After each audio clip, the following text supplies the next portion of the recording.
सम्मिलनी जहाँकि ओडिशा रे प्रथम थर हेउची से मते धन्यवाद अर्पण करिवार सुजोग मिलिथिबारु मु निजको धन्य मन करिवा सहित एठारे उपस्थित समस्त गुरुजन मानक चरणारविंदरे मोर भक्ति नैवेद्य अर्पण करूँ।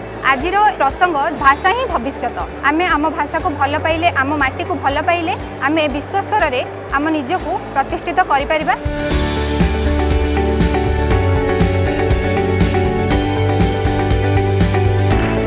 प्राचीन साहित्य को नहीं आम मध्ययुगर कवि मैंने रीतिजुग कवि मैंने जमीक उपेन्द्र भंज हूँ कि भक्तचरण दास हूँ से कवितार से छांदे एक यहीभरी भाव में सजई देते आम ओडिया साहित्य को सही व्यक्ति मान मोर हृदय प्रणाम। सरकार द्वारा आयोजन कर सम्मेलन में मुझे योगदान कर निजक खुशी मन कर। प्रथम विश्व ओडिया भाषा सम्मेलन में मुझे छात्र वक्ता हिसाब से जहाँ वक्तव्य देली ताहा मो बहुत बड़ कथा। ओडिया एक शास्त्रीय भाषा बोली यहाँ आज मुझे आलोकपात करी। ओडिशा सरकार द्वारा आयोजित प्रथम विश्व ओडिया भाषा सम्मेलन प्रकृत में आम नुआ एवं अत्यंत शिक्षणीय अटे। मोर वक्तव्यर विषय वस्तु 1936 मसीहा स्वतंत्र उत्कल प्रदेश केमती गठन होता से संबंध में थिला एवं बहु जन ऐतिहासिक साहित्यविद भाषाविद भारतर बहु प्रांतरू आसीथिले से माने से संबंध में कही तो प्रथमे मते से जानापी बहुत सुजोग मिलता।